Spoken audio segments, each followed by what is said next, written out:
halaman. Karena jamnya udah mau menunjukkan jam 7. Kita akan memulai ibadah, karena itu kita bisa mengambil tempat yang lebih nyaman. Selamat malam jemaat Tuhan. Selamat malam. Shalom. Shalom. Sekali lagi shalom. Shalom. Bagus sekali. Puji Tuhan, kita bersyukur sekali kepada Tuhan karena malam hari ini kita sudah mendapatkan kesempatan yang sangat istimewa untuk dapat beribadah di sini. Kita berada di sini bukan karena mencari keramaian ataupun kita berada di sini karena kebetulan, tetapi kita berada di sini karena diundang oleh Tuhan untuk dapat beribadah di tempat ini. Saya mengundang jemaat sekalian untuk bangkit berdiri dan dengan sejenak kita mengambil saat teduh.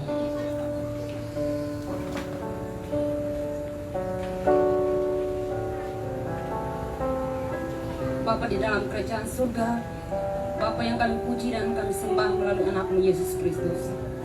Kami beri syukur kepadamu ya Bapa atas begitu besar cinta dan kasih-Mu yang Kau nyatakan dalam kehidupan kami. Dengan demikian pada saat malam hari ini ya Tuhan, Engkau boleh memanggil kami anak-anak-Mu dapat berkumpul di tempat ini ya Tuhan. Dan tiba saatnya kami akan memulai ibadah. Kiranya Tuhan Yesus Allah Roh Kudus turun memberkati kami sekalian. Dengan demikian kami tidak hanya saja memakai kepala kami, tetapi kami juga memakai hati dan pikiran kami untuk dapat mengikuti ibadah pada saat malam hari ini. Kiranya Tuhan kami menyerahkan ibadah pada saat malam hari ini hanya ke dalam tangan Bapa, Anak dan Roh Kudus. Haleluya, amin. Allah yang telah naik dengan diiringi sorak-sorai, ya Tuhan itu, dengan diiringi bunyi sangkakala, bermazmurlah bagi Allah, bermazmurlah, bermazmurlah bagi Raja kita, bermazmurlah. Jemaat sekalian, mari kita masuk di dalam hadirat Tuhan dengan kita naikkan pujian bersama-sama. Ku masuk ruang Maha Kudus.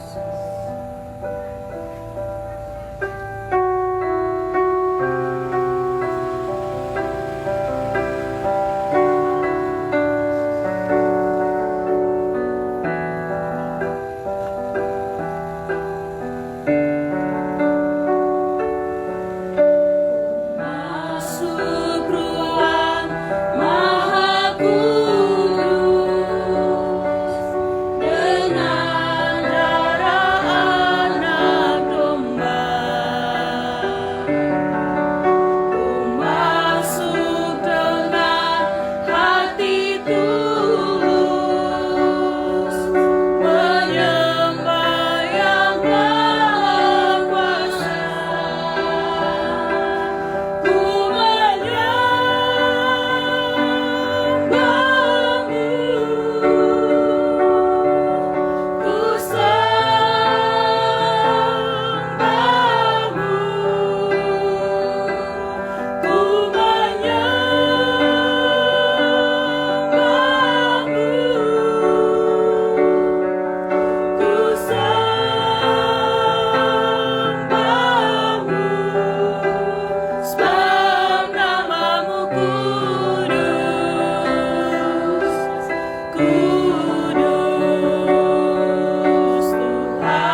Tuhan yang menjadikan langit dan bumi.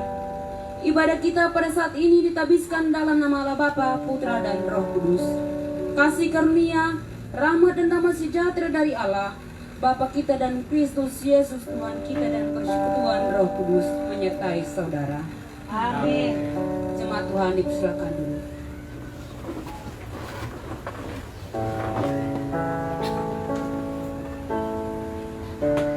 Jemaat Tuhan, marilah kita menyiapkan pribadi kita. Kita datang di hadapan Tuhan dengan membahas seluruh kehidupan kita di hadapannya dan mengaku segala dosa-dosa kita. Namun sebelum kita mengaku dosa kita, mari kita naikkan pujian yang mengatakan, selidiki aku dan lihatlah hatiku.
Berbalas-balasan dari Mazmur 143. Ya Tuhan, dengarkanlah doaku, berilah telinga kepada permohonanku, jawablah aku dalam kesetiaan-Mu demi keadilan-Mu.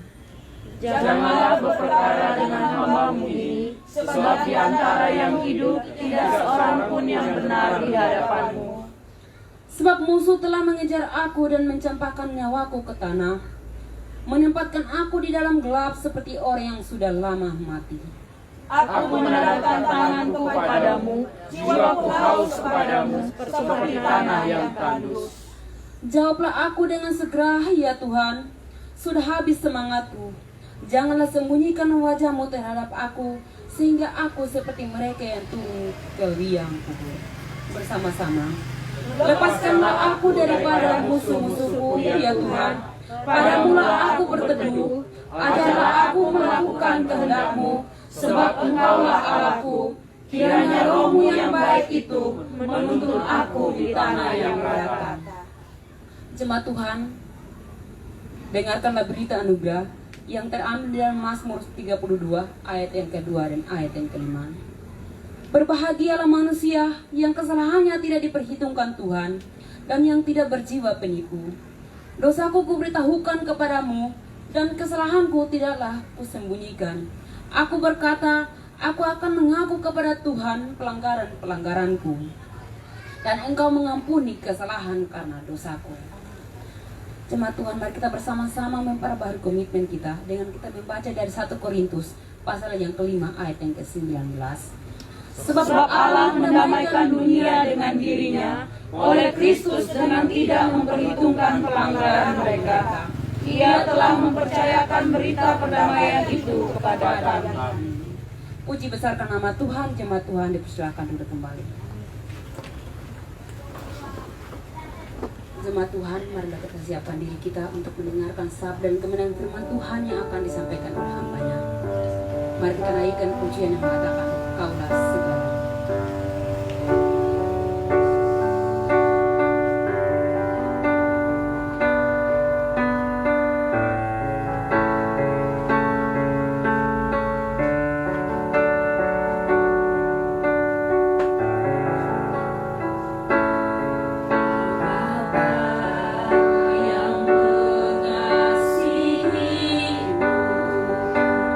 Kuasamu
Jemaat, mari kita berdoa. Segala puji, hormat, dan syukur kami naikkan kepadamu ya Tuhan, untuk kasih setia, berkat, dan kemurahan-Mu yang selalu baru dalam kehidupan kami, dan tidak pernah berkekurangan, dan selalu ada menyertai kami. Kami bersyukur untuk kesehatan, kekuatan, bahkan untuk kebersamaan pada malam hari ini. Kami boleh beribadah bersama-sama, menyembah Tuhan bersama-sama, mengagungkan nama Tuhan bersama-sama. Dan sebentar lagi kami akan membaca kebenaran firman-Mu. Biarlah kiranya Tuhan mengurapi setiap kami. Biarlah kiranya Tuhan menguduskan kami dengan kebenaran firman-Mu, sehingga kehidupan kami semakin diperbaharui, menjadi semakin serupa dengan Kristus. Kiranya Roh Kudus memimpin kami semua. Dalam nama Tuhan Yesus Kristus kami berdoa. Amin. Amin. Shalom jemaat Tuhan. Shalom. Sukacita sekali pada malam hari ini kita bisa bersama-sama kembali beribadah. Dan mari kita membaca firman Tuhan di dalam Yohanes pasal yang ke-17.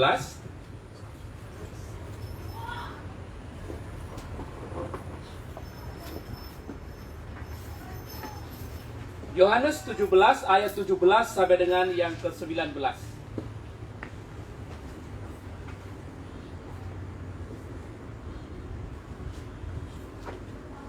Injil Yohanes pasal yang ke-17 ayat yang ke-17 sampai dengan yang ke-19.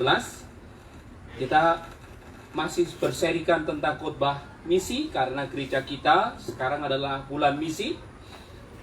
Mari kita membaca Yohanes 17 ayat 17 sampai dengan yang ke-19. 1, 2, 3. Kuduskanlah mereka dalam kebenaran. Firman-Mu adalah kebenaran. Sama seperti Engkau telah mengutus aku ke dalam dunia, demikian pula aku telah mengutus mereka ke dalam dunia.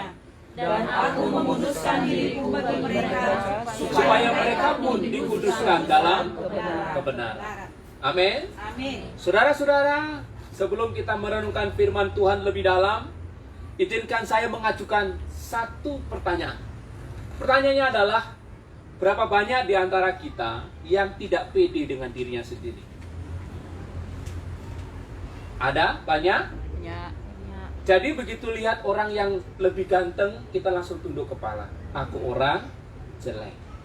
Begitu ada lihat orang yang pakai motor yang bagus, langsung tunduk kepala dan berkata, aku orang miskin.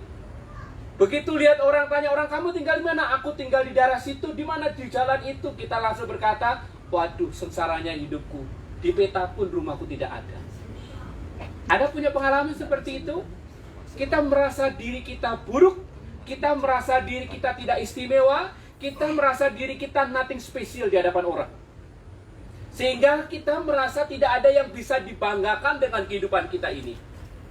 Sehingga kalau ketemu dengan orang, kita cenderungnya kalau orang Jawa bilang itu melipir. You know melipir? Cari di pinggir gitu loh. Karena apa? Siapalah aku ini? Ada di sini yang punya perasaan seperti itu? Gak usah angkat tangan. Saya lihat dari kedipan mata ibu bapak sekalian, saya sudah membaca itu. Semua mengalaminya. Setuju ya? Seringkali saudara-saudara untuk mengatasi rasa minder, untuk mengatasi rasa kurang percaya diri ini, banyak orang mengatasinya dengan cara yang salah. Dengan melakukan kekerasan misalnya, dengan melakukan tindakan-tindakan yang bertentangan dengan hukum, supaya mendapatkan pengakuan.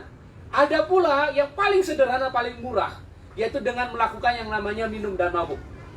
Karena apa? Kalau dia sudah mabuk katanya, ngomong itu jadi lancang.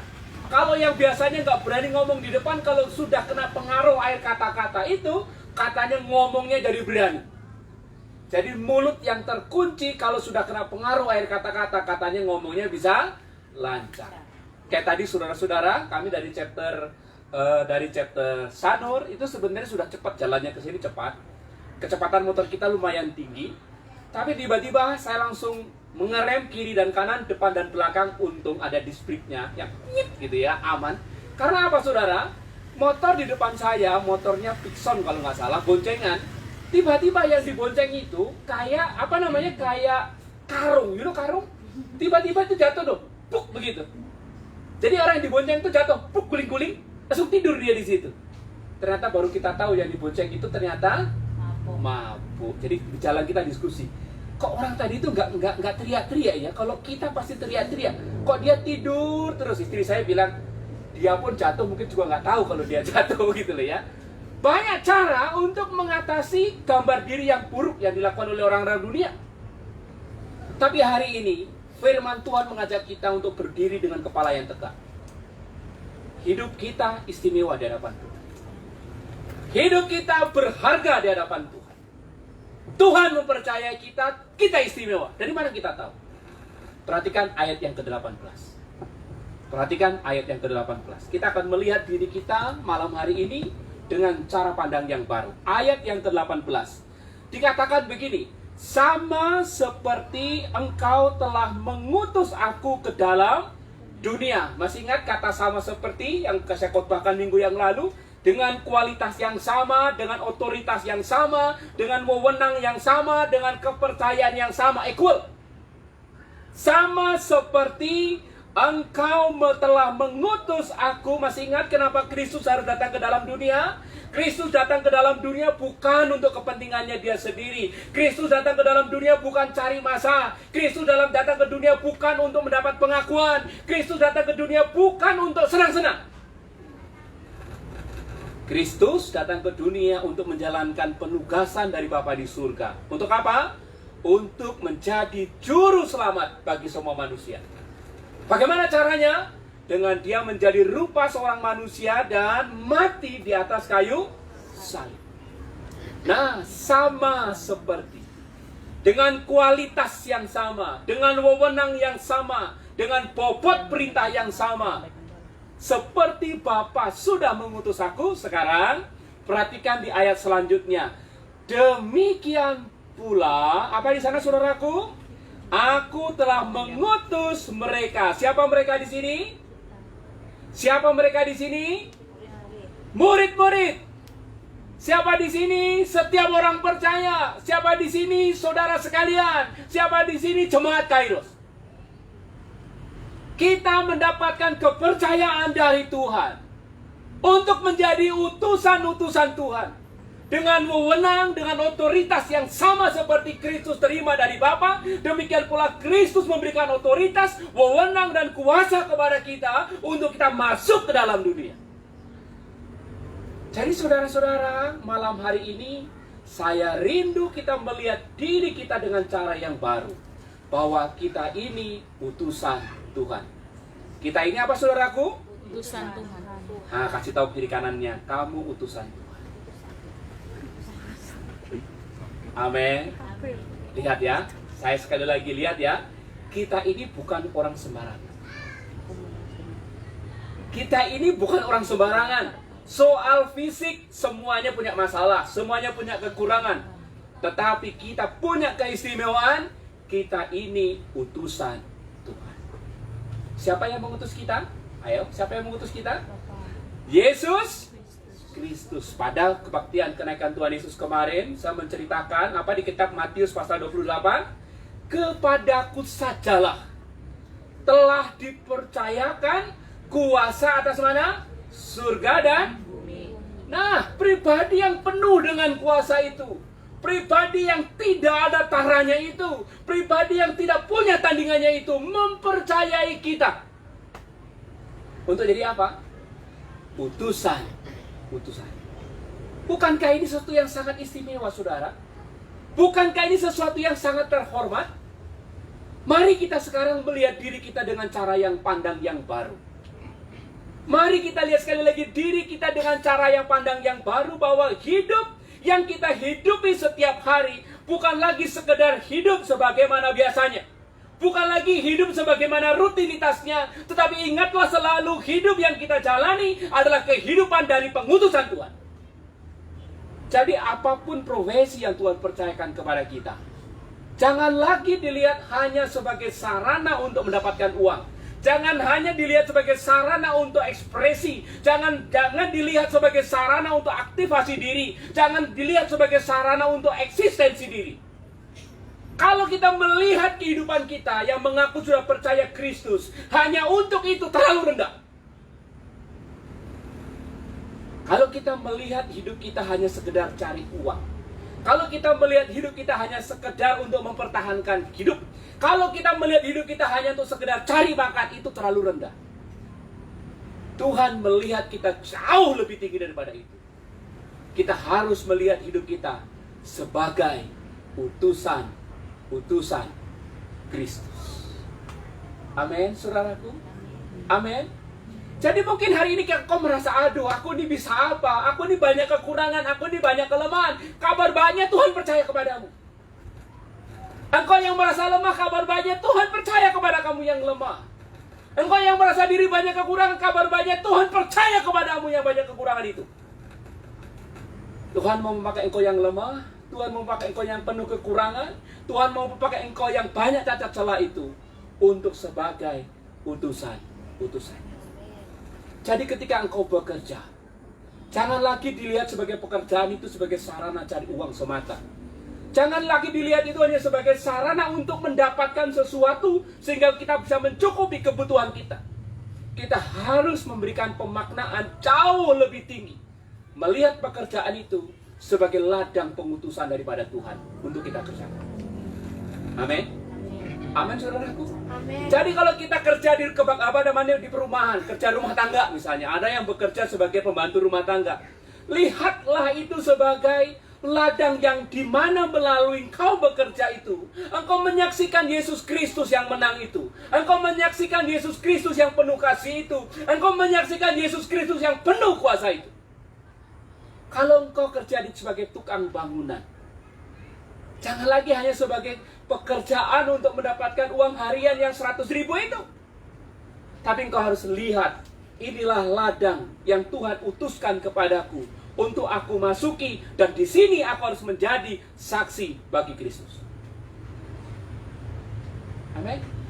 Kalau kita suruh jadi penjaga toko, jangan hanya memikirkan harus berperilaku ramah, selamat pagi, selamat siang, mau beli apa Pak, habisnya 75.000, mau menyumbang ini Pak, mau menyumbang itu, nggak boleh hanya sebatas itu. Tapi kita harus melihat pekerjaan itu sebagai ladang penugasan daripada Tuhan untuk kita menjalankan pengutusan dari Tuhan. Amin.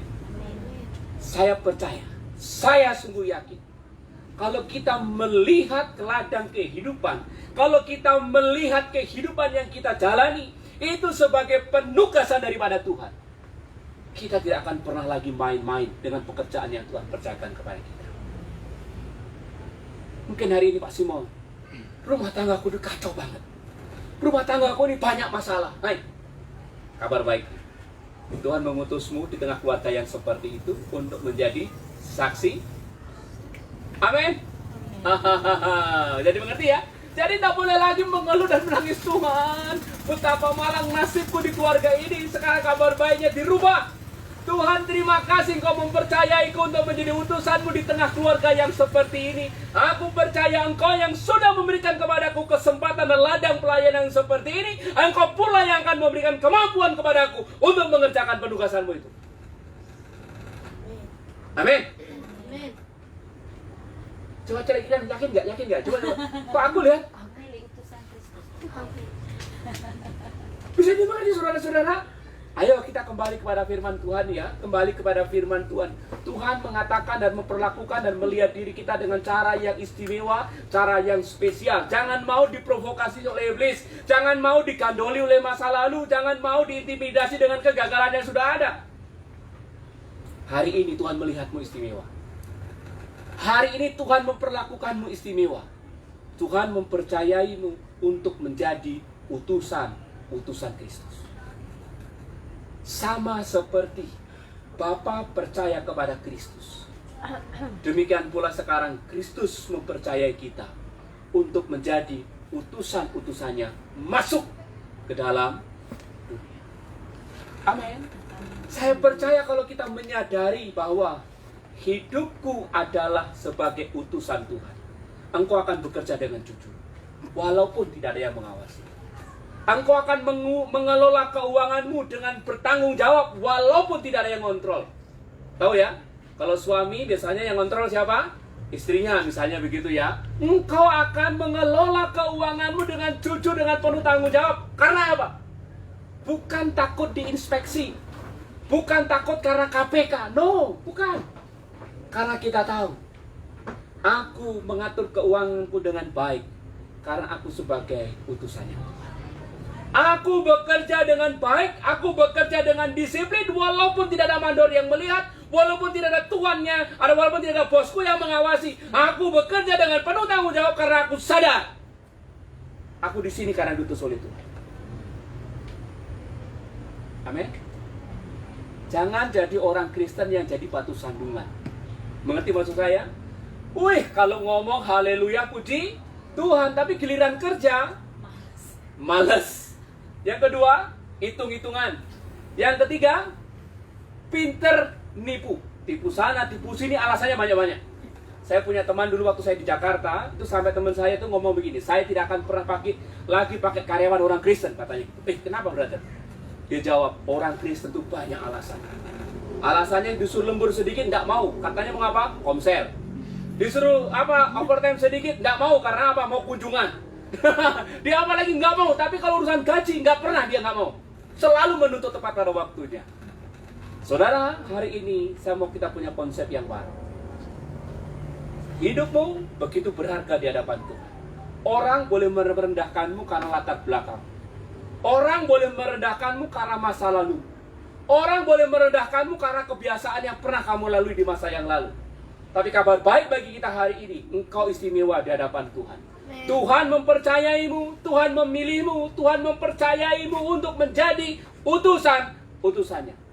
Dengan demikian engkau bukan lagi orang sembarangan. Engkau adalah orang yang istimewa. Engkau adalah orang yang dipercayai oleh Tuhan. Dan ketika engkau diutus oleh Tuhan, siapa yang menyertai kita? Siapa yang akan mengcover kita? Bukan lagi kita, tetapi Tuhan. Ingat ya, kembali ke dalam Matius 28. Kita disuruh pergi sampai ke ujung bumi.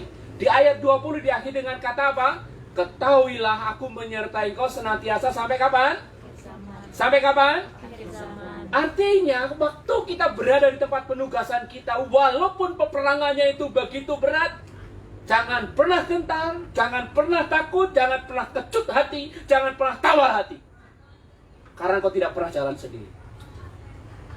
Ada Yesus Kristus dengan kuasanya yang ajaib itu, yang berjalan beserta dengan engkau.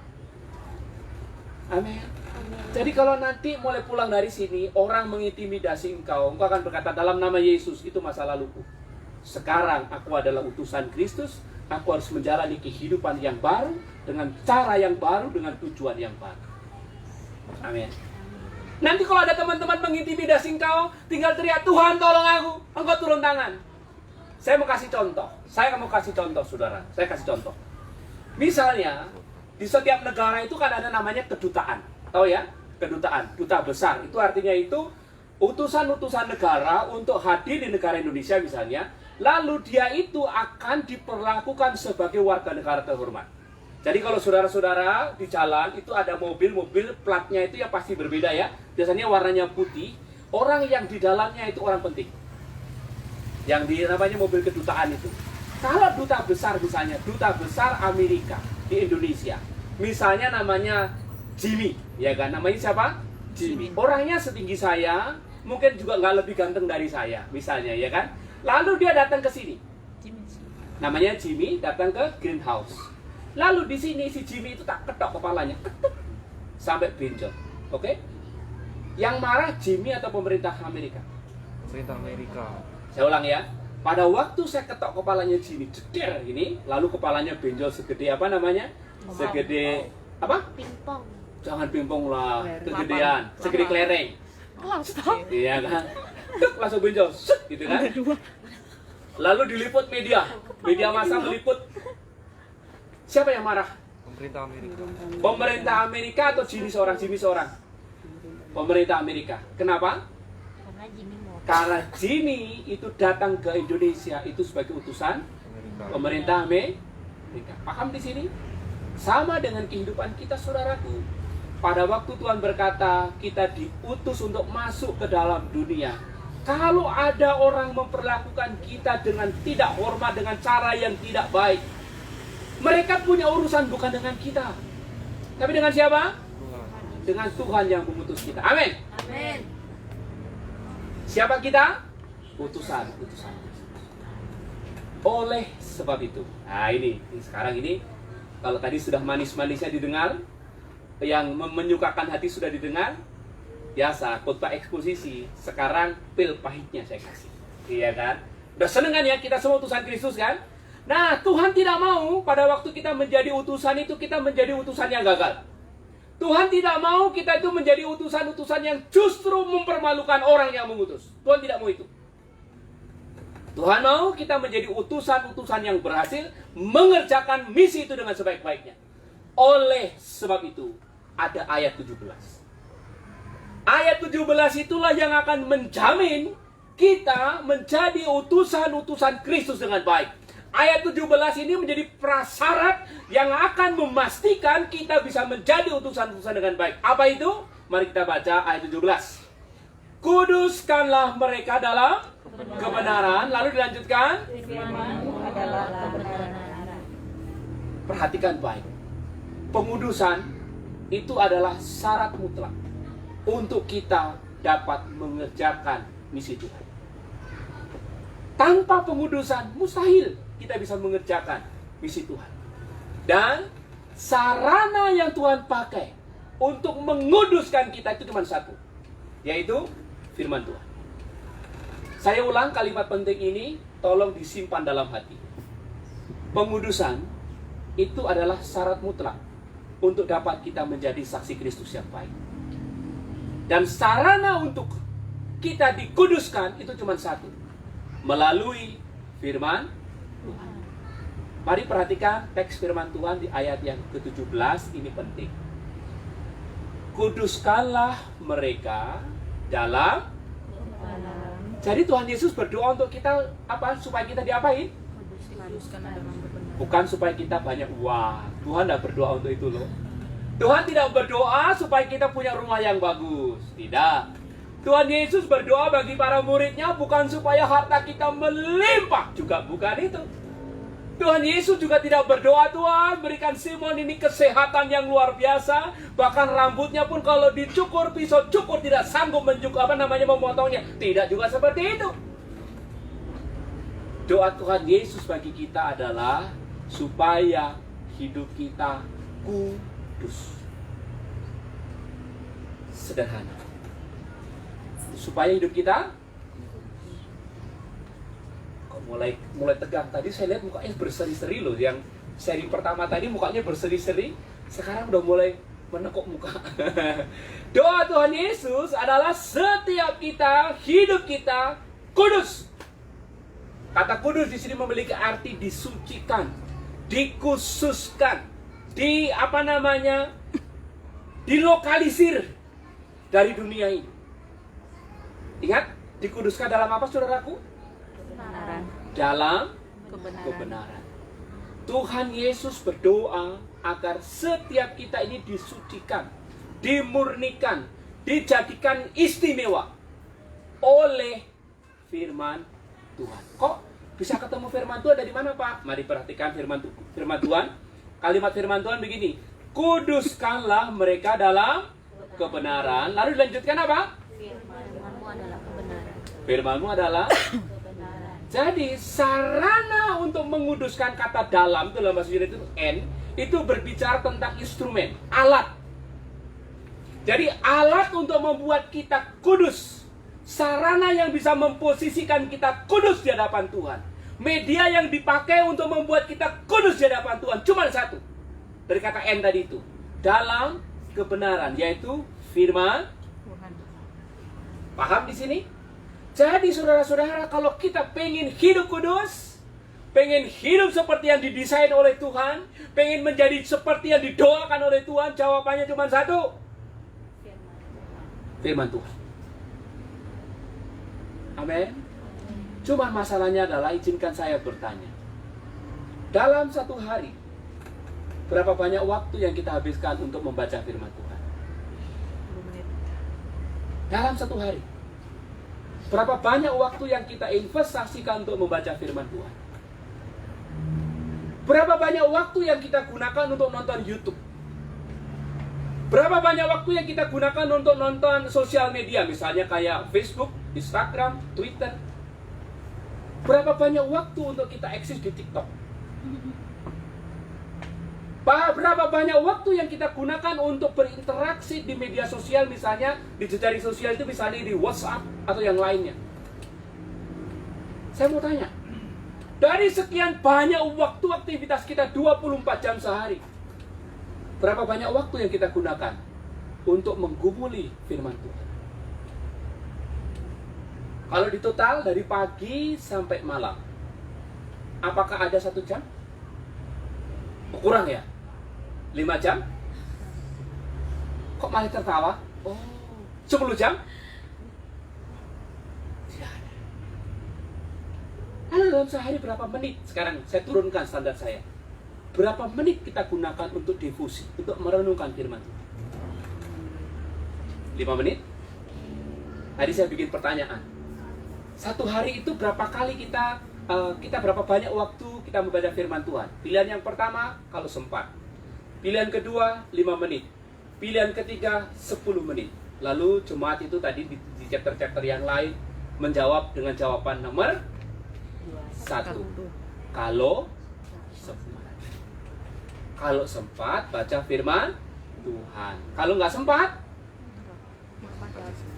bablas sang ini. You know bablas sang ini? Wes Tuhan, besok lah engkau yang maha tahu. Orang Kristen itu paling pintar ngeles, bukan? Jadi pada waktu ditanya, berapa? Tuhan, kau tahu lah, kau yang. Betul ya? Tapi kalau di gereja kita nyanyinya apa? Selidiki aku, lihat hatiku, gitu ya. Begitu firman Tuhan sampaikan, sarana yang Tuhan pakai, instrumen yang Tuhan pakai, kalau bahasa Inggrisnya mean of grace, untuk menguduskan kita, itu cuma satu, yaitu firman Tuhan. Lalu Pak Pendeta tanya, berapa banyak waktu yang kamu gunakan untuk merenungkan firman Tuhan? Kita juga jawab dengan lagu. Masuk apa? Goyang. Memang orang Kristen itu pintar. Ayo. Tapi kita berharap hidup kita kudus. Tapi tidak pernah baca firman Tuhan. Itu sama dengan seperti pungguk merindukan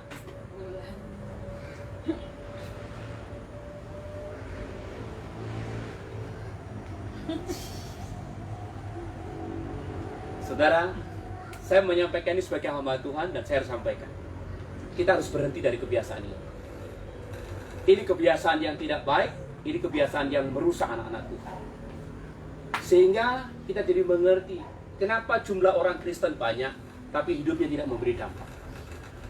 Kenapa banyak orang yang KTP-nya Kristen justru biang masalah?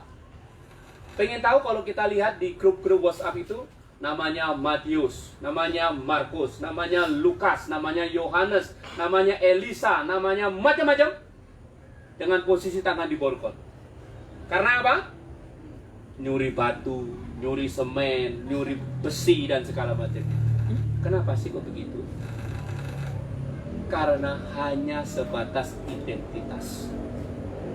Tuhan tidak menginginkan itu. Pegang baik firman Tuhan. Tuhan menghendaki perubahan hidup, perubahan hati. Dan itu hanya bisa terjadi kalau hati kita disentuh oleh firman Tuhan. Jadi kita harus berhenti dari kebiasaan tidak suka baca firman Tuhan. Mungkin ibu bapak punya alasan, Pak. Tapi kan hari Minggu, Pak, kita kan sudah dengar firman Tuhan. Ya kan? Hari Minggu kita kan sudah dikenyangkan dengan firman Tuhan. 1,5 jam Pak kita ibadah. Kalau di Greenhouse ini kan kita bebas, karena udah terakhir kan, nggak keburu-buru. Kalau di chapter yang lain 1 jam selesai, 1 jam selesai, 1 jam selesai. Begitu di sini kita bisa 1,5 jam gitu lah, karena kita open air. Lalu kita kan sudah 1,5 jam dalam 1 minggu, itu kan ibaratnya kita ini sudah makan kenyang. Saya mau tanya, Ibu bapak, 6 hari puasa. Tidak makan, tidak minum. Hari ke-7 makan sekenyang-kenyangnya. Sakit nggak? Sakit. Saya mau tanya, sakit nggak? Jawablah, sakit nggak? Sakit. Sakit kan? Sama. Rohmu akan sakit kalau hanya berharap di hari Minggu yang cuma 2 jam itu. Rohmu akan berteriak-teriak di sini untuk diberi makan. Dan engkau cari obatnya dengan cara yang salah. Engkau pikir dengan main ke sana, dengan kegiatan ini, dengan kegiatan itu, rohmu akan kenyang. Tidak. Rohmu hanya akan kenyang kalau engkau membaca firman Tuhan. Kalau engkau merenungkan firman Tuhan ini dengan sebaik-baiknya. Karena apa?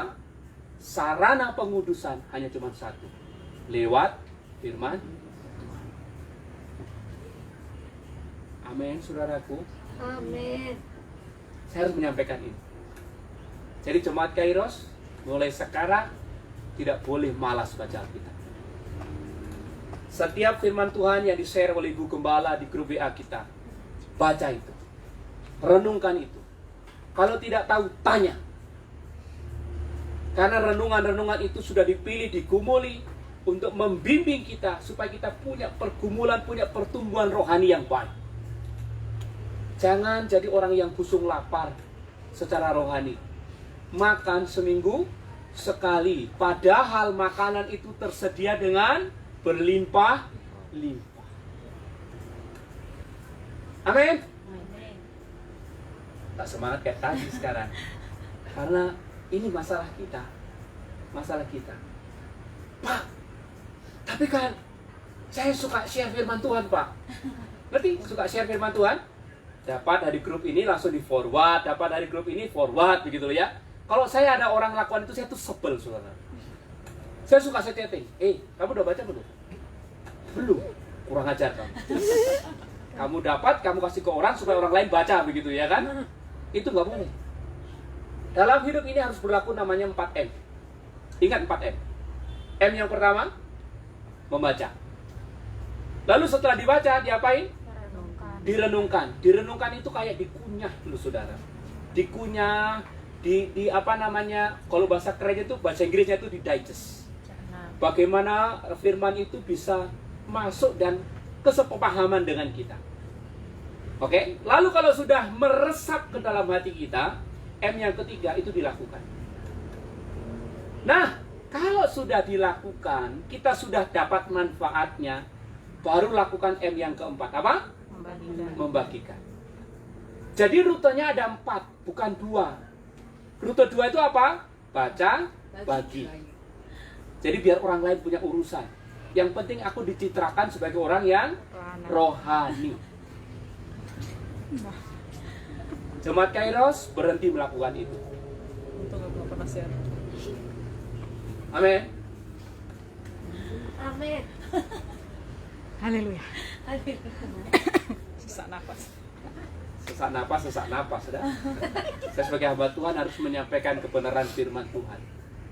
Karena tanggung jawab saya bukan kepada ibu bapak. Tanggung jawab saya kepada Tuhan yang mempercayakan jemaat itu saya gembalakan.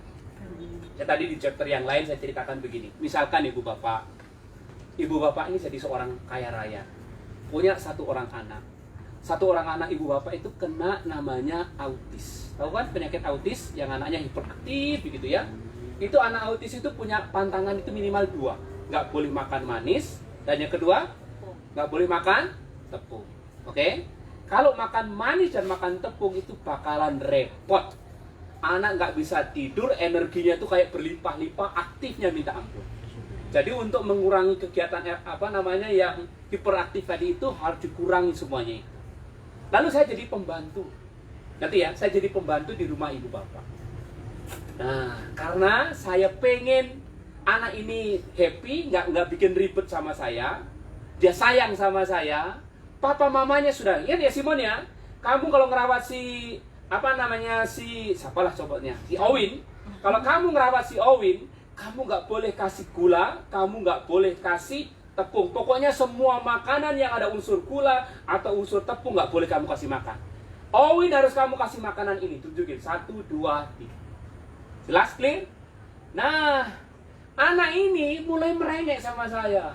Simon, ayolah, mulai ya. Kalau istilahnya orang autis itu mulai tantrum, mulai gulung-gulung, mulai gini-gini, mulai merajuk. Hah, jurus pertama keluar, hai, kasih permen, langsung dia makan. Senang dia. Dia senang gak sama saya? Senang. Saya akan menjadi pembantu yang idola. Karena apa? Menyenangkan hati anak. Pertanyaannya, begitu ibu bapak sebagai tuan saya tadi mengetahui kalau saya terbiasa ngasih permen, ngasih gula yang mencelakakan anak itu, ibu bapak marah nggak? Marah ya? Marah langsung bilang, Simon, mulai besok kamu kemasin bajumu, nggak usah lagi kerja di sini. Tapi di depan anak, saya baik nggak? Baik. Karena saya memberikan gula-gula. Tapi di depan Tuhan, saya tidak baik. Saya sebagai hamba Tuhan. Ingat ya, saya hamba siapa? Hamba Tuhan. Ibu bapak anak siapa? Jadi saya hambanya Tuhan, ditugaskan untuk melayani ibu bapak, membimbing ibu bapak seperti yang Tuhan mau. Sehingga firman Tuhan yang saya sampaikan bukan firman Tuhan yang menyenangkan hati dan telinga ibu bapak. Tapi yang saya sampaikan adalah apa yang ingin Tuhan ajarkan kepada ibu bapak, meskipun hati ibu bapak sakit. Meskipun hati ibu bapak tidak berterima, tidak masalah. Meskipun ibu bapak membenci saya, puji Tuhan, haleluya. Itu yang saya cari. Berarti saya serius menyampaikan firman Tuhan. Bisa dimengerti? Jadi saudara-saudara, sarana yang Tuhan pakai untuk menguduskan hidup kita, apa itu saudara? Firman Tuhan. Amin. Nah, sekarang mari kita baca firman Tuhan di dalam Yohanes. Yohanes pasal yang ke-16, naik. Yohanes pasal yang ke-16, ayat yang ke-13. Yohanes pasal 16, ayat yang ke-13. Kita baca bersama-sama ya. 1, 2, 3. Tetapi apabila ia datang, yaitu Roh kebenaran, ia akan memimpin kamu ke dalam seluruh kebenaran. Sebab ia tidak akan berkata-kata dari dirinya sendiri, tetapi segala sesuatu yang didengarnya, itulah yang akan dikatakannya, dan ia akan memberitakan kepadamu hal-hal yang akan datang. Jadi, sarana atau instrumen yang dipakai oleh Tuhan untuk menguduskan kita, yaitu firman Tuhan. Dalam prosesnya, pribadi Allah ketiga itu bekerja, yaitu Roh Kudus. Jadi dalam proses pengudusannya, Roh Kudus bekerja dengan menggunakan apa? Firman Tuhan. Perhatikan di ayat yang ke-13 itu ada satu kata yang paling menarik, yaitu tetapi apabila ia datang, yaitu Roh kebenaran, apa di sana? Ia akan memimpin kamu ke dalam seluruh kebenaran. Kata memimpin ini saudara-saudara memiliki makna yang sangat penting. Saudara, ketika saya mempelajari kata memimpin di sini dapat digambarkan tiga hal, seperti tiga hal. Roh Kudus itu akan berperan seperti tour guide. Kita orang Bali mudah memahami itu ya, pemandu wisata. Jadi kalau dinamakan pemandu wisata, orang itu sudah menguasai lokasinya belum? Sudah. Orang itu sudah mengetahui spot-spotnya belum? Sudah. Jadi kalau saya katakan Roh Kudus sebagai pemandu, itu artinya Roh Kudus itu akan berjalan di depan, memimpin kita untuk menjalani kehidupan yang akan membawa kita ke dalam kekudusan seperti yang dikehendaki oleh firman Tuhan. Roh Kudus ada di depan akan memandu kita, akan memimpin, akan jalannya kemana Roh Kudus akan memberitahu kita.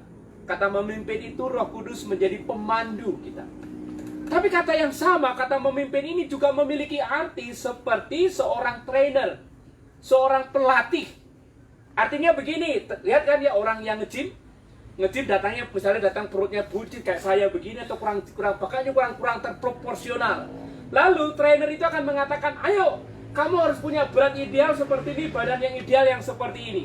Nah, trainer itu akan membuatkan sistem untuk melatih kita. Pertama ambil ini dulu, berbal ini, baru kegiatan ini, baru kegiatan ini, makanannya ini, makanan ini. Dengan cara sistem yang dibuat, saya itu bisa memiliki bobot dan berat tubuh dan bentuk tubuh yang ideal. Roh Kudus memimpin kita ke dalam kebenaran, itu artinya Roh Kudus bukan hanya memandu kita yang ada di depan, berjalan di depan kita, tapi Roh Kudus itu juga akan berjalan bersama dengan kita, menemani proses hidup yang kita jalani. Kata memimpin di sini. Jadi prosesnya jatuh bangun kita, Roh Kudus selalu ada di situ.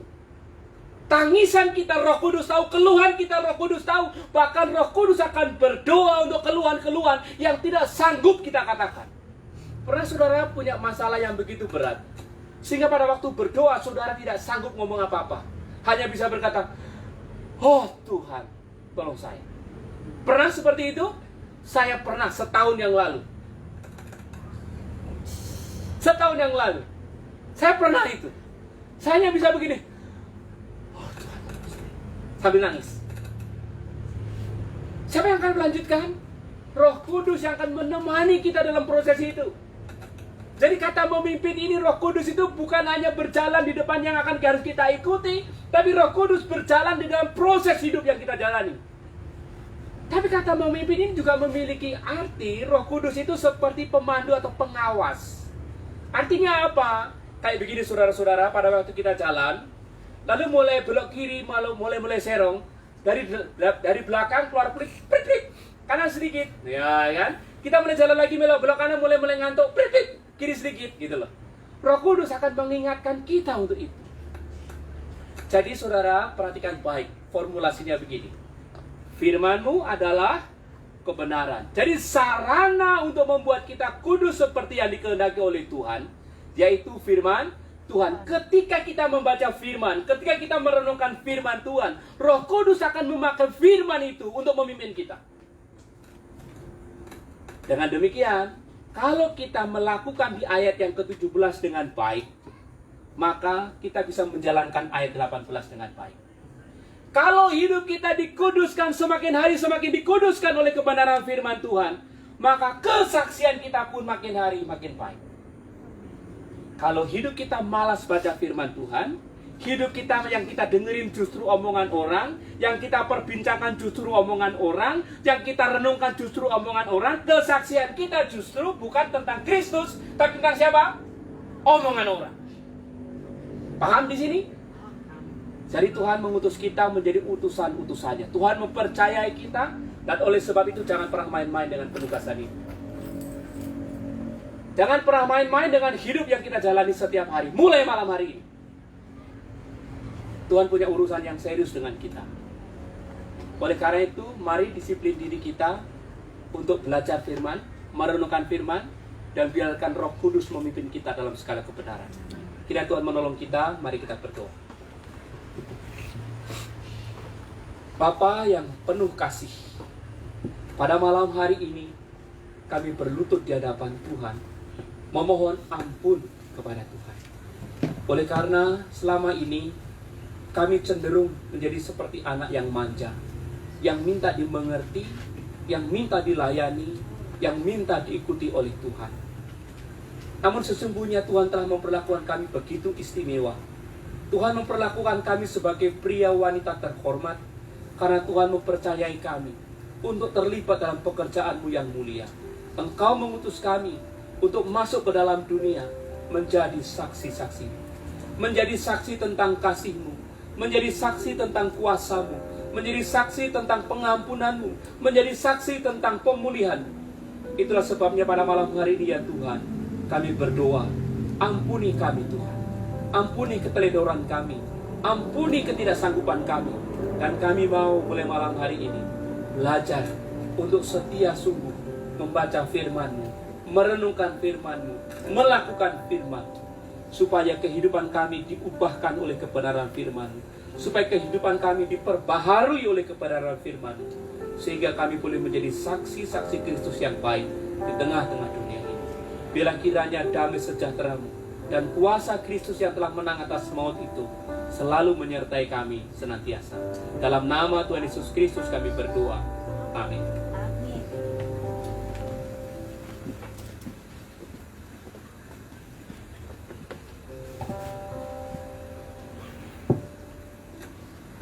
Puji besarkan nama Tuhan, kita telah diberkati dengan kebenaran firman Tuhan. Biarlah apa yang kita dengar pada saat malam hari ini boleh menjadi berkat di dalam kehidupan kita hari lepas hari. Dan kini tiba saatnya saya akan membuka ruang kesaksian bagi jemaat sekalian yang ingin bersaksi atau mau menyampaikan pergumulan hidup. Waktu dan kesempatan saya berikan.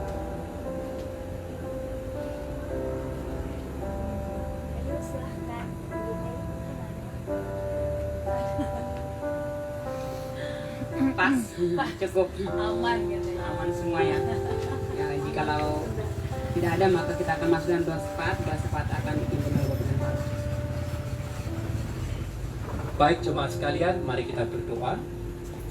Bapa, pada malam hari ini kami mengingat akan keluarga besar saudari kami Fitri yang ada di Sumba yang tengah berduka oleh karena salah seorang anggota keluarga mereka Engkau panggil pulang ke rumah-Mu yang kudus. Kami berdoa buat keenam anak-anaknya, suami dan juga keluarga besar yang tengah berduka. Kiranya Engkau yang memanggil pulang, Engkau pula yang akan memberikan kekuatan dan penghiburan kepada mereka. Kami juga berdoa ya Tuhan, kiranya melalui peristiwa ini Engkau juga memberikan kasih karunia-Mu kepada keluarga-keluarga yang berduka. Engkau memperkenalkan Injil-Mu, Engkau memperkenalkan kasih-Mu, Engkau memperkenalkan berita pengampunan-Mu di dalam Yesus Kristus itu kepada mereka. Sehingga sukacita dan pengharapan di dalam Kristus boleh dialami dan dinikmati oleh keluarga besar yang tengah berduka. Begitu pula ya Tuhan, kami berdoa untuk keluarga saudara kami Ronald yang juga tengah berduka oleh karena kakaknya Engkau panggil pulang kemarin. Kami juga berdoa ya Tuhan bagi keluarga besar, kerabat, saudara bersaudara yang setia mendukung saudara kami Ronald. Tuhan, kami juga pun berdoa Engkau akan memberikan kekuatan dan penghiburan kepada keluarga yang ditinggalkan. Biarlah damai sejahtera-Mu Engkau nyatakan di dalam kehidupan mereka, dan cahaya kasih-Mu boleh menyinari langkah kehidupan mereka semua. Begitu pula kami berdoa bagi kami semua yang mendukung dan hadir dalam setiap acara kedukaan ini. Tolonglah kami juga Tuhan boleh dapat belajar sesuatu, belajar tentang kesementaraan hidup, belajar tentang mengisi hidup yang baik. Karena kami tahu Tuhan, suatu saat pun dengan waktu-Mu kami akan menghadap Tuhan. Dan biarlah dengan perenungan-perenungan yang ada, kami boleh mengisi hari-hari kami dengan penuh tanggung jawab di hadapan Tuhan. Bapa, kami juga berdoa bagi setiap jemaat Tuhan di Kairos ini. Kau akan memberkati keempat chapter yang ada. Kerinduan kami untuk membangun tempat ibadah juga Tuhan akan tolong kami. Dan biarlah hanya kehendak-Mu saja yang terjadi. Kami juga berdoa untuk satu chapter lagi yang rencanakan dibuka. Tuhan akan tolong, Tuhan akan memimpin, Tuhan akan menyediakan segala sesuatu yang kami butuhkan. Biarlah kiranya berkat kemurahan-Mu saja yang berjalan mendahului kami. Dan kami hanya mengerjakan bagian kami, memberitakan Injil-Mu, menyaksikan cinta kasih-Mu, mewartakan kabar sukacita daripada-Mu. Dan biarlah Engkau yang semakin bertambah-tambah, dan kami yang semakin berkurang. Bapa, kami juga berdoa untuk pekerjaan anak-anak-Mu di Kairos ini. Apapun jenis pekerjaan yang telah Tuhan percayakan, kami memberkati mereka di dalam nama Tuhan Yesus. Diberkati dengan kelancaran, diberkati dengan keberhasilan, diberkatilah dengan kemenangan yang datangnya daripada Tuhan. Karena mulai malam hari ini, mereka tidak lagi bekerja untuk diri mereka sendiri. Mereka tidak lagi bekerja untuk keuntungan mereka sendiri. Tapi mereka bekerja sebagai utusan-utusan Kristus, yang melaluinya nama Tuhan diwartakan, nama Kristus ditinggikan, nama Kristus dimasyurkan. Tutup bungkus setiap jemaat-Mu dalam usaha pekerjaan mereka, dan berikan keberhasilan. Lindungi dari segala yang jahat, dan Kau hancurkan segala siasat iblis. Sehingga setiap kami akan menyaksikan keperkasaan-Mu di tengah-tengah kehidupan kami setiap hari. Terima kasih Bapa, kami mengalaskan doa kami ini di dalam nama Tuhan Yesus Kristus, Tuhan dan Juru Selamat kami yang hidup, yang telah mengajarkan kami berdoa. Bapa kami yang di surga, dikuduskanlah nama-Mu, datanglah kerajaan-Mu, jadilah kehendak-Mu di bumi seperti di surga. Berikanlah kami pada hari ini makanan kami yang secukupnya, dan ampunilah kami akan kesalahan kami, seperti kami juga mengampuni orang yang bersalah kepada kami. Dan janganlah membawa kami dalam pencobaan, tetapi lepaskanlah kami daripada yang jahat. Karena Engkau-lah yang punya kerajaan, dan kuasa, dan kemuliaan, sampai selama-lamanya. Amin.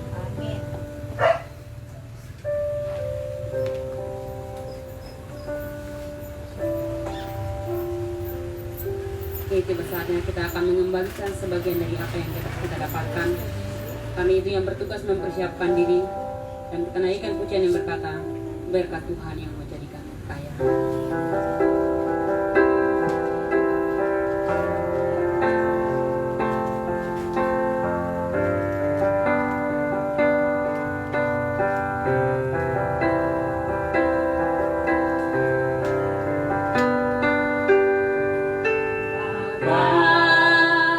Tiada ku ragu akan kasih-Mu yang bersedia berikan segalanya.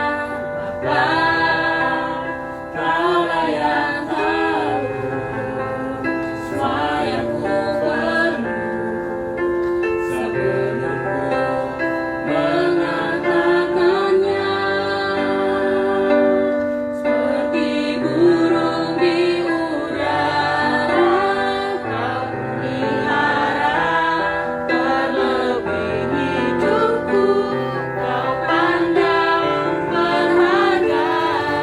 Dalam segala perbuatanku aku percaya hanya berkat Tuhan layak menjadikan kaya.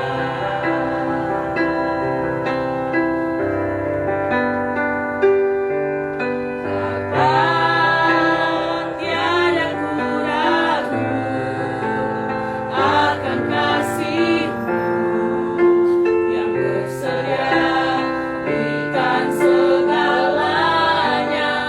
Bapa, Kaulah yang tahu semua yang ku perlu sebelum ku mengatakannya. Seperti burung di udara Kau pelihara, terlebih hidupku Kau pandang berharga. Dalam segala perbuatanku aku percaya hanya berkat Tuhan layak menjadikan kaya. Seperti burung di udara Saya pelihara, terlebih hidupku Kau pandang berharga. Dalam segala perbuatanku aku percaya hanya berkat Tuhan layak menjadikan kaya. Hanya berkat Tuhan layak menjadikan kaya.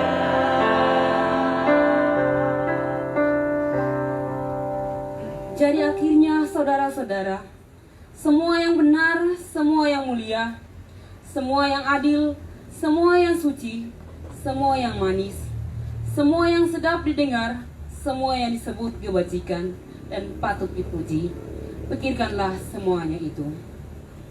Jemaat sekalian, pulanglah dengan sejahtera dalam kehidupan sehari-hari dan lakukanlah firman Tuhan yang sudah saudara dengar. Doksologi.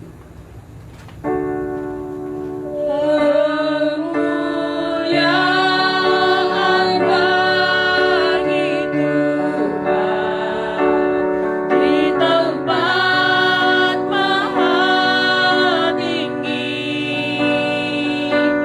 Kau Raja diagungkan dan dipuji.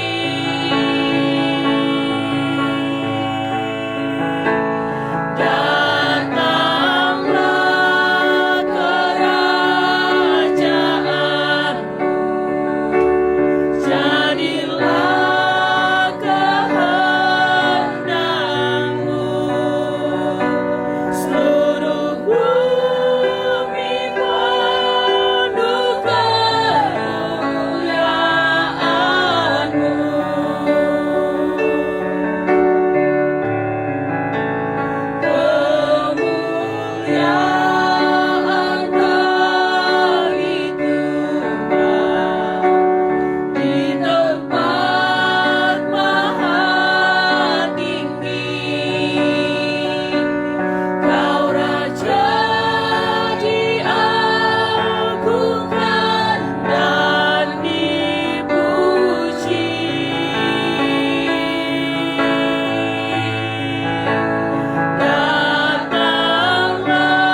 terima kasih. Pada malam hari ini kami boleh diberi kesempatan untuk mengekspresikan rasa syukur kami, rasa kasih kami kepada Tuhan, dengan kami memberikan persembahan dan membawa persepuluhan kami ke rumah Tuhan. Kiranya namamu boleh dipuji dan dipermuliakan dengan apa yang telah kami persembahkan, karena kami sungguh menyadari apa yang kami berikan sesungguhnya tidak layak untuk kami berikan, karena tidak sebanding dengan apa yang telah Tuhan karyakan dalam kehidupan kami. Tapi kami percaya Tuhan melihat kesungguhan hati kami ketika kami memberikan kepada Tuhan. Kami berdoa kiranya bukan hanya persembahan materi yang dapat kami persembahkan, tapi Roh-Mu akan menolong kami semua agar kami dapat mempersembahkan hidup kami sebagai persembahan yang hidup, yang kudus dan berkenan kepada Tuhan. Dan kami akan pulang ke rumah kami masing-masing bila kiranya kasih setiap berkat kemurahan-Mu itu selalu menyertai kami semua. Kami membutuhkan berkat-Mu menyertai kami semua. Jemaat sekalian, mari kita mengarahkan dan mengadakan tangan kita kepada Bapa di surga, dan demikianlah firman Tuhan. Tuhan memberkati engkau dan melindungi engkau. Tuhan menyinari engkau dengan wajah-Nya dan memberi engkau kasih karunia. Tuhan menghadapkan wajah-Nya kepadamu dan memberi engkau damai sejahtera. Kasih karunia Tuhan Yesus Kristus dan kasih Allah dan persekutuan Roh Kudus menyertai kamu sekalian dari sekarang sampai selama-lamanya. Amin. Amin. Ibadah selesai, doa teduh, jemaat dipersilakan duduk.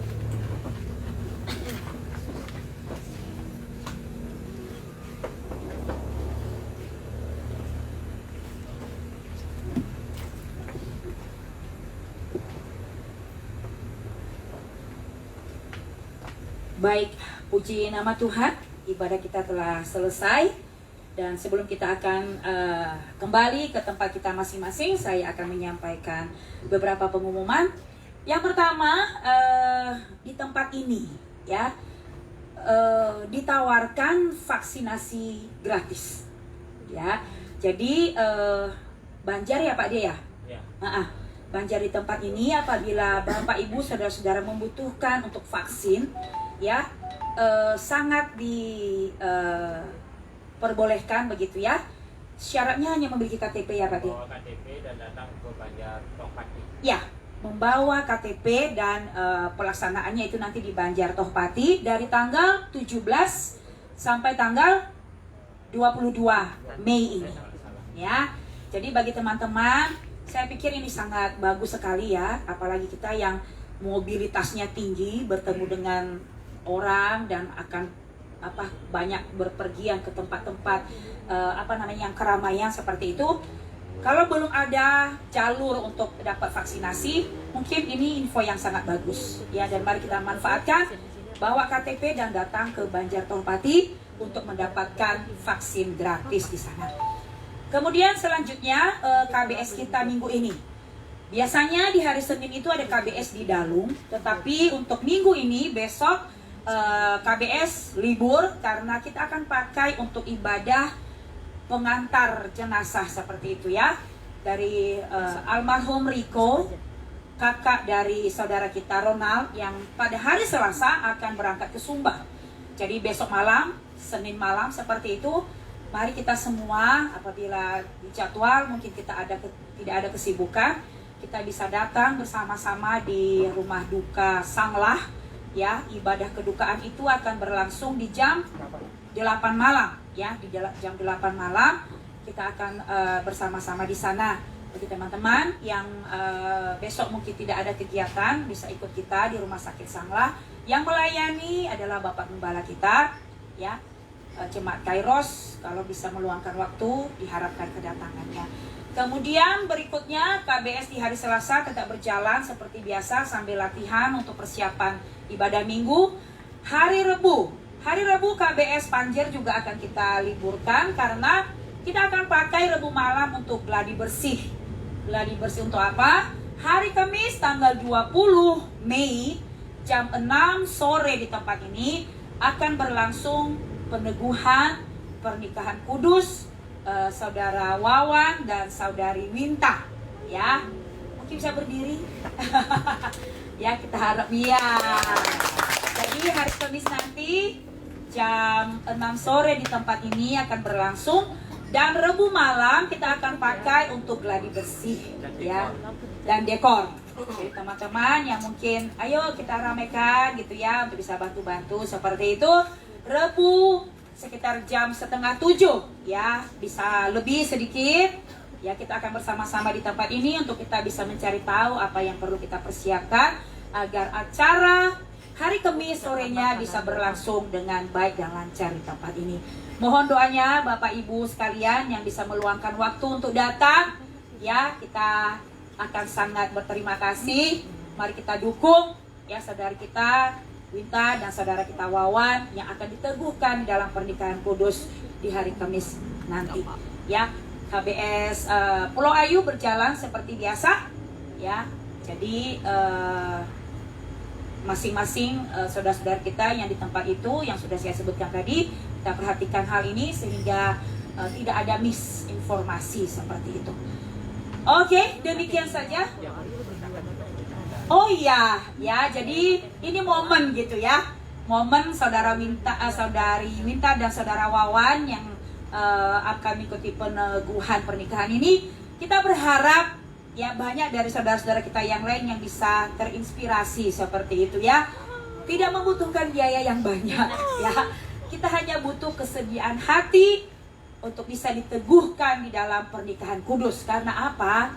Berkat Tuhan di dalam rumah tangga diawali di dalam kekudusan pernikahan itu sendiri. Ya, jadi ketika pernikahan itu diberkati, pasangan ya yang berbahagia akan menjalani hari-hari pernikahannya itu dengan cinta dan kasih yang luar biasa. Amin. Ya, jadi berkat Tuhan yang akan mengiringi. Jadi bagi teman-teman yang ingin diteguhkan, yang mungkin sudah menjalani hubungan selama ini, sudah Bapak Alihut yang keberapa? Ulang tahun pernikahan. Oh, ulang tahun pernikahan lagi gitu ya. Oke ya. Jadi mari bersama-sama ya bisa momen ini dijadikan satu inspirasi seperti itu. Greenhouse kita sangat terbuka ya untuk bisa melangsungkan baik pernikahan kudus itu sendiri maupun peneguhan pernikahan ya. Apa bedanya? Nanti diskusikan kepada Pak Simo. Itu saja pengumumannya. Silahkan, teh sudah tersedia dan snack di belakang itu. Kita akan berdoa untuk kita kemudian menikmati bersama-sama. Tuhan, terima kasih malam hari ini kami sungguh diberkati melalui rangkaian ibadah kami, melalui puji-pujian dan firman Tuhan yang terus mengingatkan kami agar kami dikuduskan Tuhan dalam seluruh kebenaran firman Tuhan. Dan kami juga sudah memberi persembahan kepadamu, dan saat ini kami akan menikmati berkat jasmani yang telah disediakan oleh keluarga hamba-Mu di tempat ini. Mari Tuhan sucikan, kuduskan, dan biarlah berkat ini boleh menjadi kekuatan bagi kami, untuk kami juga boleh melanjutkan aktivitas kami selanjutnya. Terima kasih Tuhan, sucikan, kuduskan, dan kami akan menikmatinya hanya di dalam nama Tuhan kami Yesus Kristus. Amin. Amin. Amin. Selamat hari Minggu semuanya. Tuhan Yesus memberkati. Amin.